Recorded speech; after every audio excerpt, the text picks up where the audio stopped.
Let's take a deep dive into drum sound for live music. I will show you my take on things like phasing, drum reverbs, compression, and give the final answer to should you flip the polarity on the snare under mic. This will be quite a long video, so here are all the chapters for easy access to the things that you're interested in. Let's go.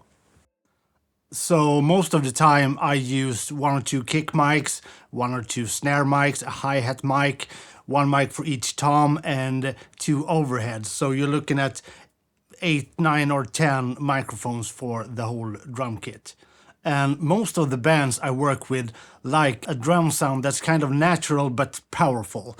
So I rely quite heavily on the overhead mics to get the overall drum sound, and then use the close mics to get the power. For the close mics I use quite standard setup, nothing crazy, nothing you haven't seen a million times before. Where I do things a bit unusual is for the overhead mics. Typically I use a small diaphragm condenser mic and a large diaphragm condenser mic, and it's kind of a Glyn John inspired miking technique. So I use the small diaphragm mic if I'm kind of the drummer, kind of like this, pointing somewhere in the area between the snare and the tom, and the large diaphragm kind of like this, pointing at the floor tom or the ride, or kind of in between. So my overhead setup is kind of like this, maybe a bit further away.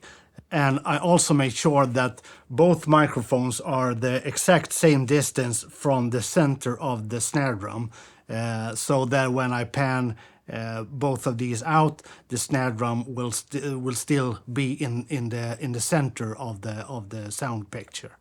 So I guess you've heard 1,000 times that you should flip the polarity on the microphone that's underneath the snare drum. And the reason for that is that the snare over and the snare under is 180 degrees out of phase from each other. So it would make sense to flip the polarity on the under mic, and that would kind of result in both mics facing the same direction. And while that is true, I have another take on it. So when singing into a microphone, you would kind of push your voice into the mic. Same thing if you mic a guitar cabinet, you will push the sound into the mic. But for drums, it's a bit different. If we start with the bass drum, you will kind of have the mic on the outside of the kick, and the kick pushing sound into the mic. That's fine. When we place the mic on top of a snare drum, you would kind of, when hitting the snare drum, you would kind of push away from the microphone, not into it. And the snare mic under, you will actually push into the mic rather than away from it.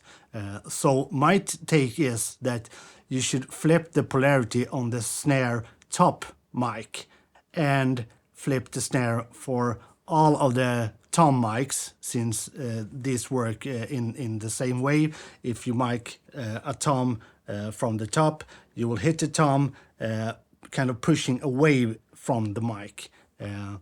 Same thing with the overhead. So basically you will flip the polarity on all mics except the kick drum and the snare under mic. And I know that saying that I push sound into the mic, it's not super accurate, because obviously the diaphragm and the sound pressure goes back and forth. So it's more like a thought process rather than actual science. But I find doing it this way, at least for me, works the best. It gives me the most bang in the drums. And in the description you will find a list with all of the mics used for each sound example we are going to listen to. So before turning knobs, let's talk about room sound, because mixing a record and mixing drums live is very, very different when it comes to room sound. When mixing a record, you kind of need to create the space that the drums are in, whether that's with reverb or if you have mic'd the room while recording the drums. But when it comes to live, we always have the room sound present in the room that we're actually playing in. And this actually changes from day to day when you move between different venues. So I rarely add room sound to the drums in a live situation because most of the time there are plenty of room already. I do, however, use reverbs on the drums, but more like an effect to make them sound even bigger. So today I will not use headphones. I will mix through the speakers to get a bit closer to what it actually would sound like live. However, normally you would have some acoustic sound coming from the stage. We will not have that today since everything is recorded, so just have that in mind. Let's start turning knobs. All right, let's start with the basics. We have Thomas from 9 Lux Down playing the drums, and we have a kick mic, 2 snare mics, hi-hat, 2 tom mics, and 2 overhead mics. All of these go to the drum bus and then on to the main output. And we also have a drum reverb. So let's just have a listen to how this sounds with no processing at all. Everything is in bypass.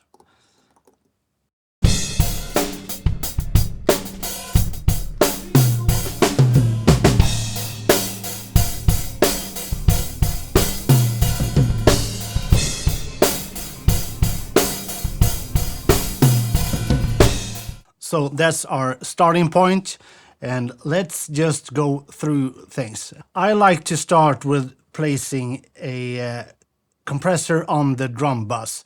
That way, as soon as I start doing other things, I know how it will behave going through this compression later on.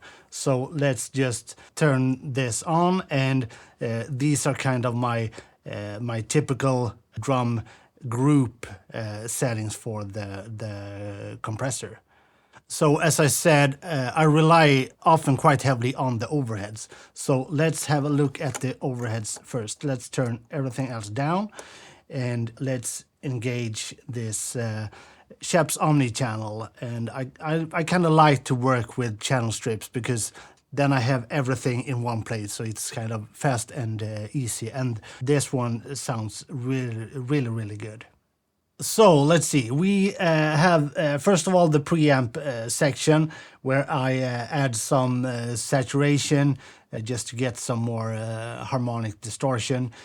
I have this high pass filter roughly around 80, 90, 100 hertz or so. On the overheads, I don't use any gate or de-essing, but I have some EQ and some just slight compression. And for the EQ, what I'm looking for is to kind of get rid of some of the boxy, ugly things in the low mids. In this case, we're at around 350 hertz, where I've taken out quite a lot. So we can actually have a listen to, and I will exaggerate this so you will hear what I actually want to get rid of.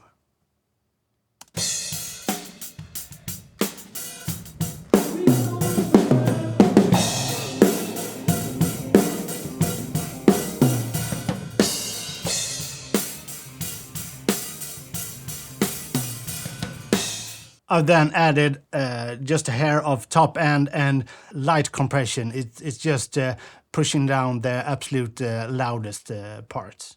So moving on to the kick mic. Here I again have some saturation, and in this case a low pass filter set to 6,000 hertz. And with the kick mic, to get this rock sound, I like to have a gate to kind of remove all the messy things between the kick hits. So we will take a listen to that, and let's start with just the preamp, and then I'll add the gate.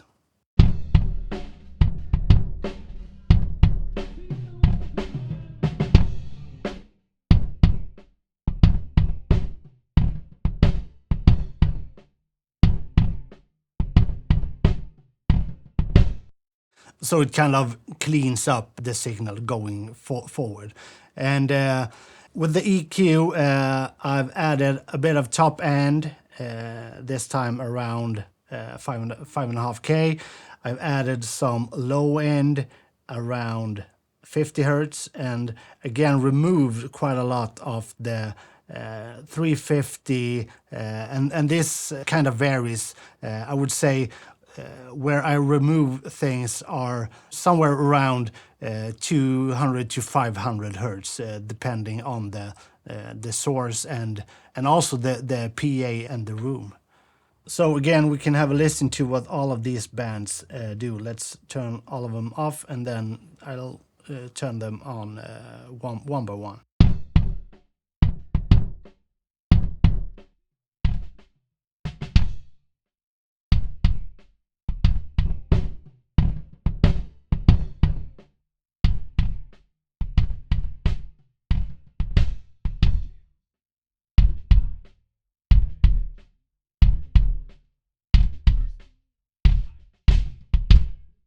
And then again, some light compression, and you will see all of this going forward, that on each channel I don't do a lot of heavy compression. It's just kind of touching on the loudest parts.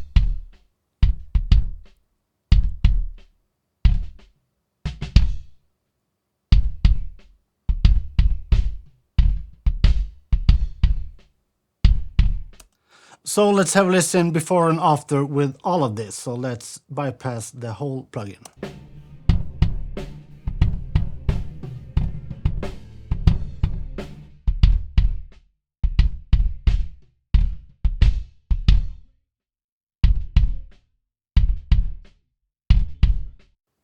So it's kind of just get rid of everything I don't want in the signal, and then emphasize on the low end and a bit on the high end. All right, so moving on to the snare top mic. Here we have again some saturation, some high pass, this time at around 150 hertz, and with some resonance filter. So this actually gives kind of a bump at around 150. Again, using the gate, so let's listen before and after with the gate.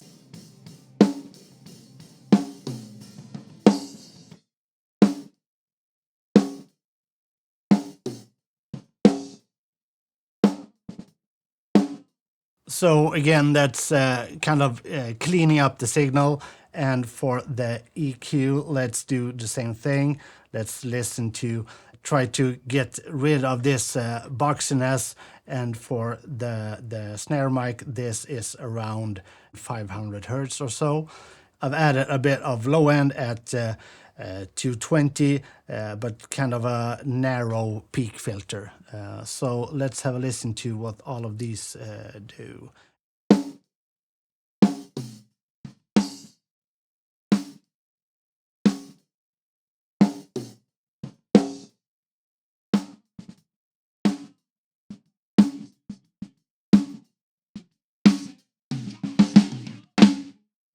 Moving on to the snare under mic, and these are kind of similar to the top mic. I go a bit higher on the high pass filter and a bit more saturation, but let's have a listen.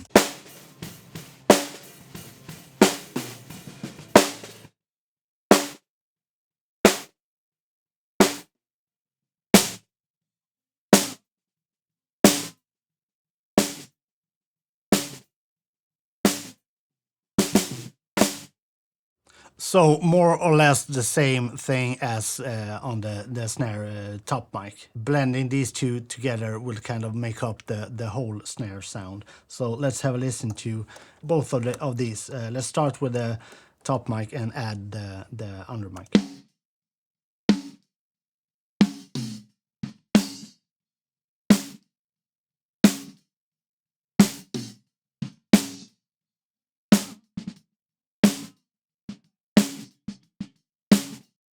And now might be a good time to introduce the reverb.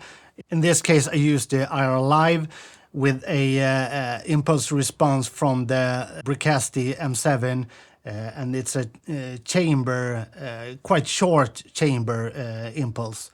This is around 1.2 seconds long, and all of these impulses can be downloaded from my website, link in the description. Before this reverb, I have high pass and low pass just to remove things I don't want going into the reverb. And then after the reverb, I have an EQ to just kind of tailor what comes out of the reverb. So let's add this into the snare sound.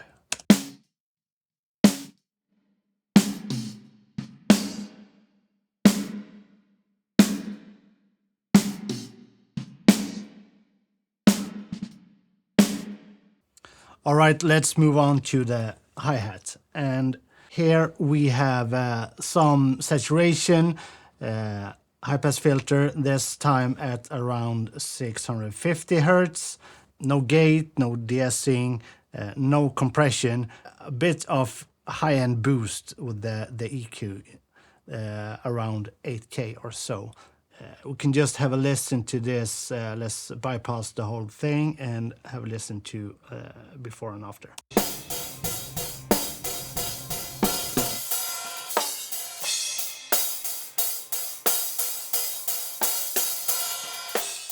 With this mic, I'm just looking for some crisp, and I'm panning this a bit to the right, so it will kind of match with the overheads. Moving on, tom mics. And again, some saturation, high pass. We are removing everything below 90. I have a gate to get rid of some of the ringing from the tom. We have the EQ, again, removing a bit of this boxiness around 480 this time, and adding a bit of a low bump and some smack with this mid frequency, and this is north of 2K.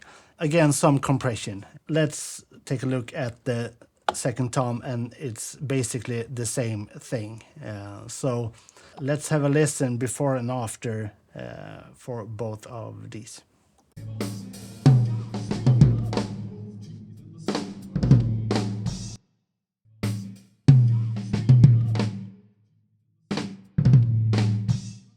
And both of these toms are also sent to the reverb. All right, let's have a listen to all of this and see where we're at.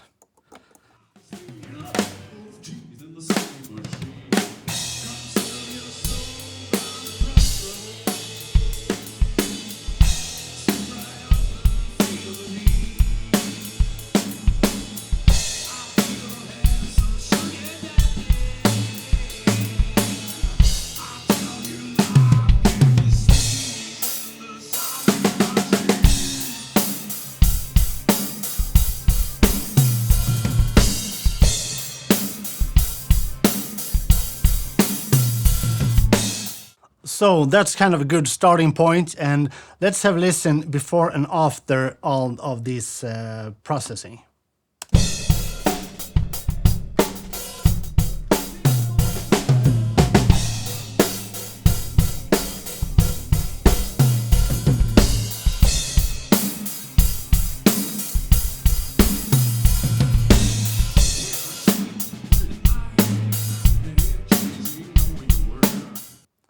All All right, so let's move forward from where we left off with the basics.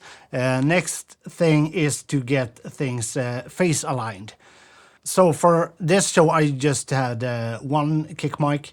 Quite often you have a mic inside the kick and one outside the kick. And the sound pressure will hit the kick in first and then a while later hit the kick out mic. So those mics will not be phase aligned or time aligned. So what I would suggest is that on the kick in mic, you would use in phase plugin. And I've actually made a video before linked up here where I go through this in phase plugin more in depth. So let's just have a quick look at how to set all of this up. In this case, I used the kick out mic for the side chain, and this plugin is on the kick in mic. So what I would do is to let's press capture and listen to some kick. All right, so in this case, you would see that the kick in is a bit early compared to the kick out. So you would delay the kick in like so. And in this case, it's about 4.8 milliseconds. But I just made this track up in the DAW just to show you how you would do it. So in this case, we actually don't have any kick out mic. So let's just get rid of this so we don't get confused.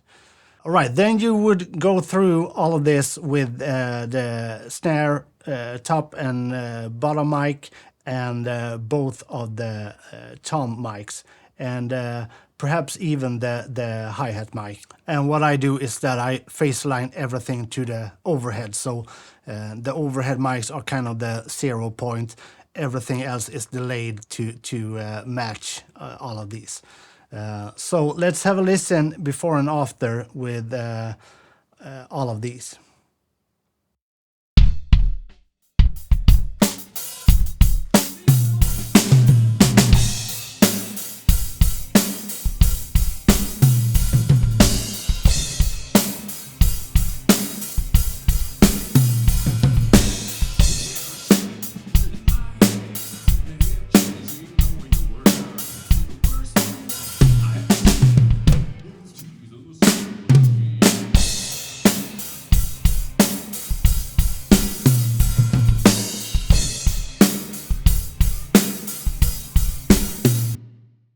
So as you can hear, it gives a bit more weight to the drums. It almost feels like he's hitting the snare drum harder, and same thing with the toms. The kick is not all that different in this case because we only have one kick and it doesn't bleed as much into the overheads as the other drums. So another thing I've changed from the basic setup is, let's have a look at the snare bottom mic. In this case, I sidechain the gate to listen for the top mic. So here's it's put to the external sidechain, which in this case is snare top or the snare up mic. So the gate on the snare under mic will listen for a signal from the snare top mic. So both the snare top and bottom mic gates will open and close at the same time. And same thing for the compression. It's set to listen for the external sidechain. So the compression on both mics will work at the same time. The next thing that's different from the basic is this smack group. This is just another group where I send the kick, the snare, and the toms.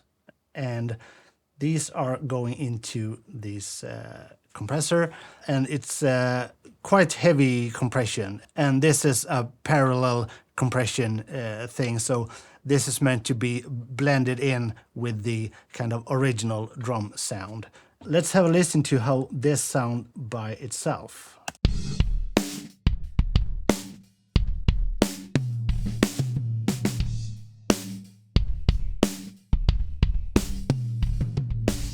So yeah, it sounds absolutely terrible, but let's have a listen with all of this, and I will just blend this in as we go.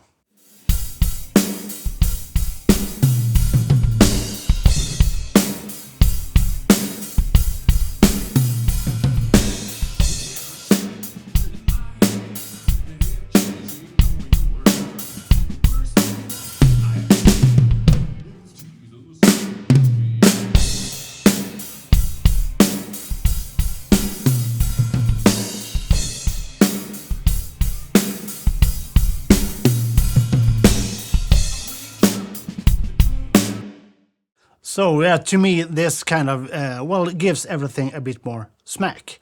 And if you want to take things even a bit further, sometimes I like to use this low air plugin on the kick just to get even more bite in the sub region. Let's have a listen to just the kick, and let's take this in and out.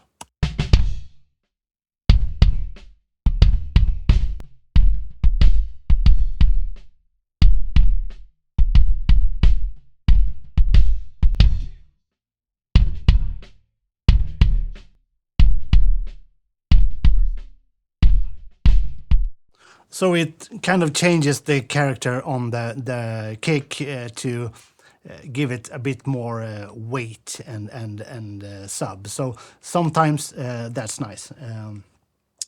Moving on, we have the toms that sometimes can benefit from some of this torque, which kind of changes the tone or the tune of the toms. Let's engage both of these on the toms and let's hear the difference. So here's without and with.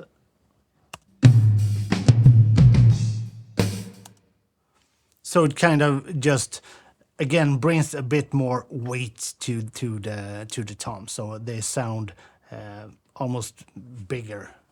All right, so let's have a listen before and after this extra stuff that we added from the basic drum setup.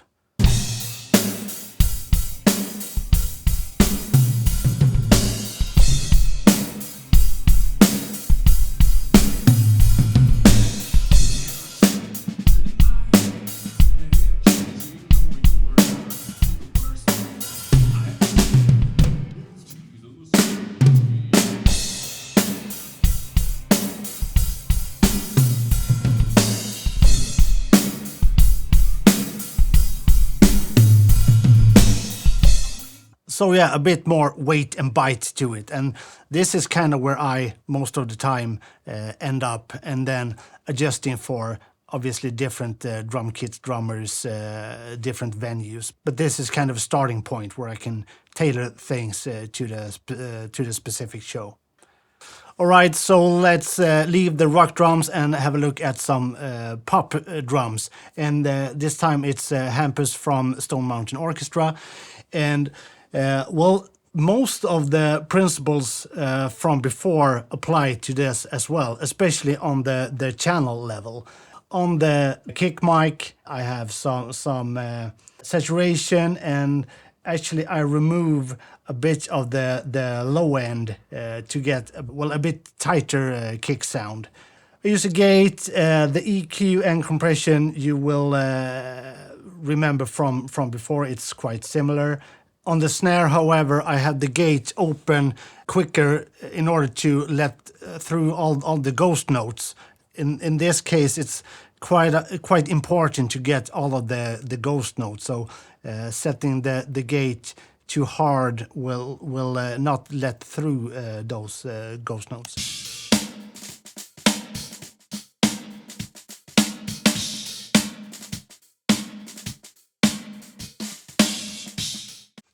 And also you can hear that the sound is it's not as heavy, it's not as much bottom end. The high pass filter in this case is at 126 and the bottom mic at 200. Moving on, the hi-hat, kind of similar, except that the high pass filter in this case is almost up at 2K. So listen to the hi-hat, it's I really just want the top end, the sizzle kind of.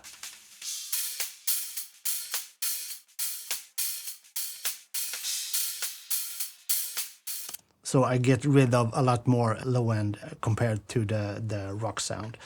Tom mics, well, it's quite similar to the rock sound.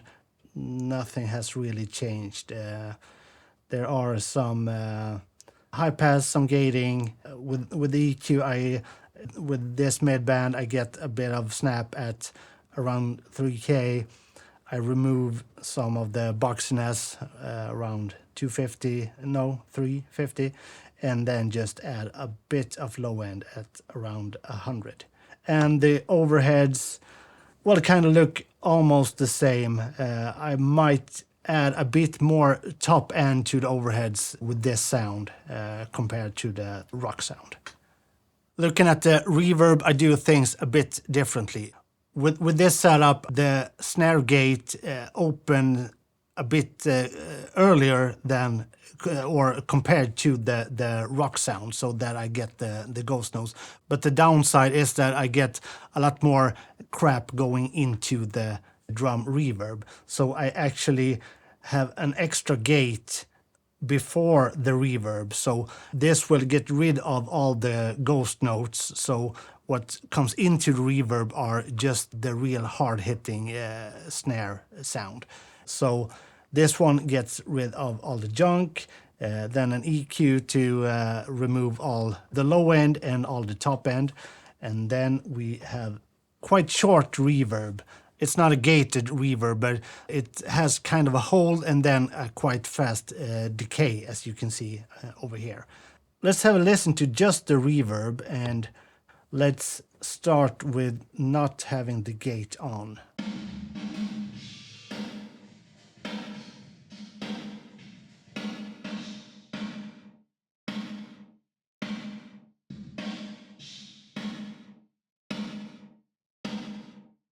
So it's a much cleaner signal going into the reverb, and that means that I can have a bit more reverb because it's the reverb is clean. It's not a lot of junk. But the big difference is kind of in the group processing. First of all, most of the time with a sound like this, I don't use parallel compression. I might not, but the drum group starts with this SSL compressor, and if we just have a look at it, you can see that it reduces 1 or 2, perhaps 3 dBs at the most, so it's just keeping things in place. And this one feeds into what makes the biggest difference in the sound, and it's the vitamin. So this one gives kind of a smiley face to the whole drum kit. So it removes a lot of stuff in the mids where you have quite a lot of vocal and other instruments. So it boosts a bit of low end and a bit of high end. Let's have a listen and see how all this sounds.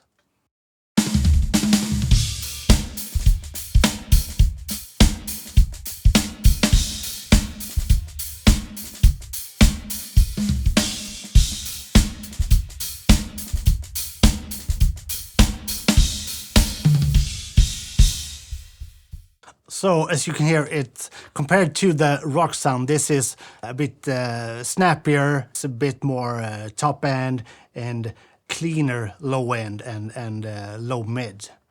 So let's have a listen on the vitamin, and I will turn this on and off so you will hear. It makes quite a big difference to the overall sound. So here it's started in bypass.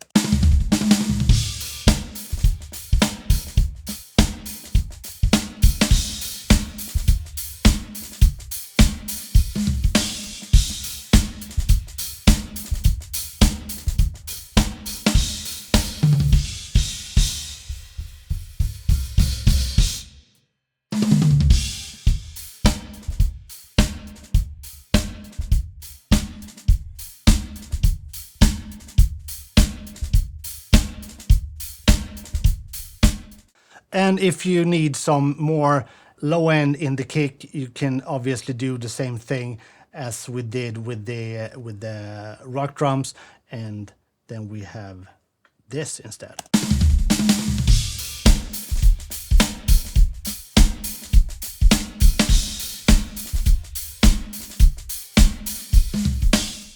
And sometimes I also like to tune the snare drum the same way as we did with the toms. But in this case, I will tune it up a bit instead of down, so it will get even snappier in a way. So with the torque on the snare drum, it will sound like this.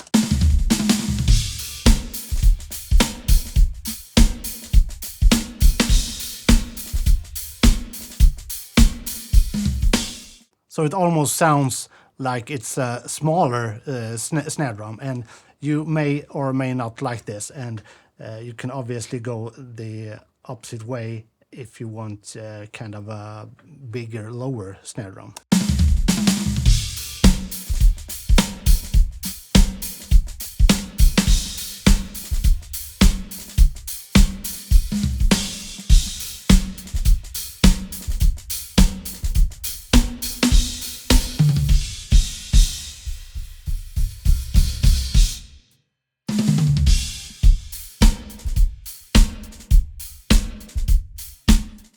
And if you want some more weight to it, you can, of course, use the parallel compression trick from the rock sound in this as well. That would kind of give some more weight to the drums. In this case, I don't think it's needed. I like the a bit more snappier sound for this kind of pop sound. So let's have a look at how to mix jazz drums, because that's totally different from mixing rock or pop sounds. So here we have a jazz drum kit. I mic this with 2 overheads, a kick, a snare, and a hi-hat mic. I ended up not using the hi-hat mic at all because it wasn't needed. In this case, I rely, I don't know, 80% on the overhead mics, and with a kick and snare kind of just blend in a small portion of it. So let's have a look at what I did here. On the kick, you can see that I have some high pass and low pass. High pass at 42, low pass at 4K, and then I remove a bit of this boxiness around 800 in this case. No compression whatsoever. The snare drum, high pass at 160, low pass at around 8K. Remove a bit around 600 and then actually add a bit around 4K or so. And the snare mic is mostly to get a bit more of the brushes in the case the drummer plays with the brush. So it's not really for impact. It's just for a bit I don't know, clarity in the brushes. The overheads, no high pass or low pass, and the EQ, I actually removed a bit of the absolute highest top end because the mics I use, they were kind of bright, so I thought it was a bit too bright, so I just remove some of the absolute top end, add a hair of 2.3K, again remove a bit around 800, and actually add a bit of, where we're at, 150. All of these go to the group, and here I have this TG mastering chain. On this I use the preamp section where I use this tape EQ thing. I use it at the 7.5 setting because it sounded the best to me. Apart from that, just adding a hair of 2.6K and removing a hair of 500. Again, no compression whatsoever. And this spreader, I actually removed the width of the drum kit a bit because well, it sounded a bit too wide. I just wanted a bit more focus. This all goes into the Kramer tape emulator, so it's kind of a tape distortion. And that's it. So I don't do a lot. It's just small, tiny things. So let's have a listen before and after.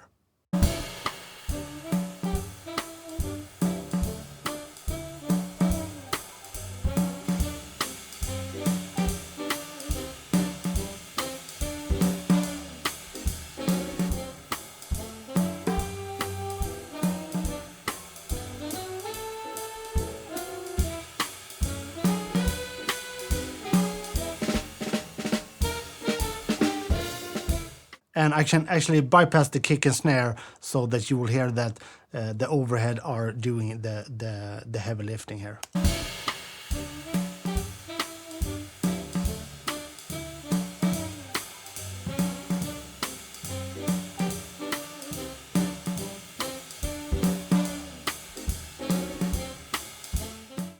So without the kick mic, it's hard to even hear the kick.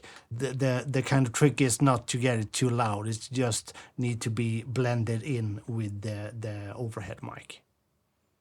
So that's how I work with drums live. And if you have any questions, let me know. I can talk for days about this. Just leave a comment. Take care.